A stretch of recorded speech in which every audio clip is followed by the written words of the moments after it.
A gente vai fazer 15 minutos de fala para cada convidado e uma sessão de perguntas e intervenções.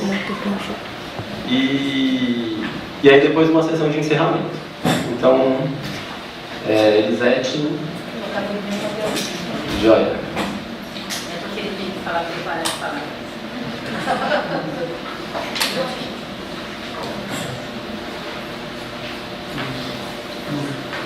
Boa noite a todos e todas. Queria aqui agradecer a iniciativa do CEUPES de incluir o Plano Nacional de Educação no debate de vocês, né? Nós estamos num momento particularmente complexo na área, em várias áreas, né? Mas já que nós vamos falar da educação, na área de educação, vocês sabem que o tal do plano foi aprovado em junho do ano passado, dia 25 de junho de 2014. Nós tivemos 3 anos, o último plano, o primeiro plano feito dos últimos tempos, ele era um plano que foi de 2001 a 2010, e no final de 2010 foi apresentado um plano que ficou em debate nacional até exatamente junho de 2014. Né? O Brasil, nós temos um problema no Brasil, e para discutir planos, e queria dizer para vocês, primeiro, é bom ter um plano. Agora, o brasileiro não acredita em plano, tá certo? Então, esse é o nosso primeiro problema. Você faz o plano, né? Nós tivemos um encontro nacional com cerca de 3.000 professores em 2010. Chegamos a elaboração de um relatório bastante interessante, né? Porém, chamado CONED, o relatório, para quem quiser entrar no Congresso Nacional de Educação, né? Está, o Andes tem, a DUSP também tem, e portanto é de fácil acesso, para quem quiser conhecer o que foi feito lá, né? O que aconteceu com esse primeiro plano, digamos assim, de 2001 e 2010? Foi feito no governo Fernando Henrique. Bom, foi feita também uma sessão especial em janeiro para aprovar o plano, porque o Brasil tinha compromissos de ter um plano nacional de educação com duração de 10 anos, vocês sabem, para fins de financiamentos internacionais. E fez o tal do plano.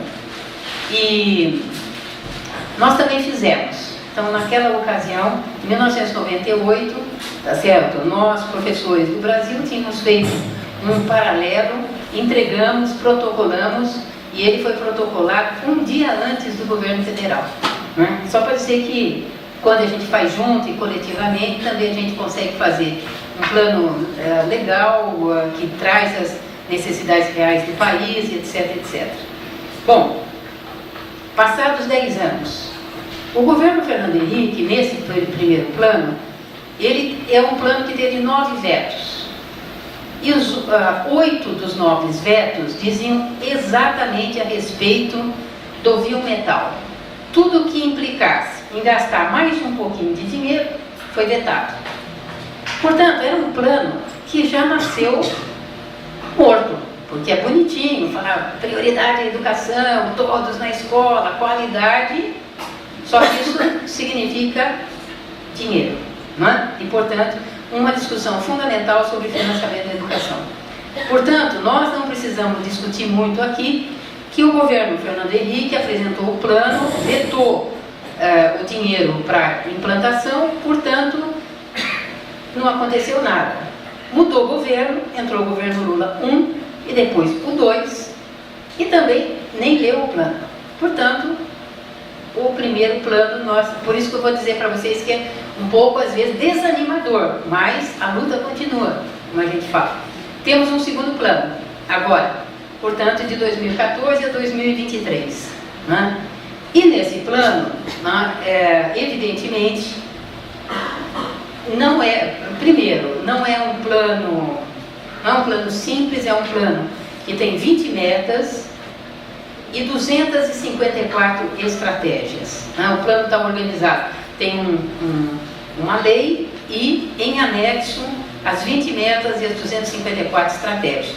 Então, claro que a gente não precisa chegar a 2023 para saber que, cá entre nós, 20 metas, ok. Agora, 254 estratégias, isso significa que no processo de discussão na Câmara e no Senado, certamente os grupos foram colocando os seus diferentes desejos e, em alguns aspectos, ele é uma coisa esquisita, certo? Nós tivemos embates, que claro que eu sei que vocês sabem, mas que se deu principalmente na disputa hoje no Brasil entre o público e o privado. E efetivamente, na meta, eu diria para vocês que aqui a Camila, que liderou também junto aí com a UNE o movimento nacional em defesa dos 10% do PIB na educação, Produto Interno Bruto, né, que apesar de críticas de alguns economistas de que este é um critério, não necessariamente o ideal, ele é sem dúvida um referencial internacional que dá para ver realmente se esta área social, a educação, é de fato prioridade ou não para os nossos governantes.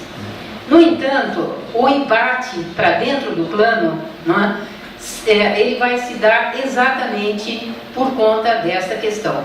Vocês sabem, mais até do que eu, que hoje a situação que nós temos em relação ao ensino privado, ele tem diferentes formas de entrada na educação pública estatal. Né? Na educação pública superior, ela é evidente, escancarada, e uma vez, eu vou lembrar São Paulo, né? São Paulo nós somos, arredondando, 10%, as 6 universidades, somos 10% das vagas disponíveis no Estado. Portanto, 90% do resto estão com os privados. Né?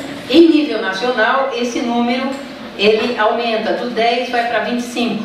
Né? Eu estou arredondando o número aqui para não precisar dar detalhe. 75% ele é o ensino privado.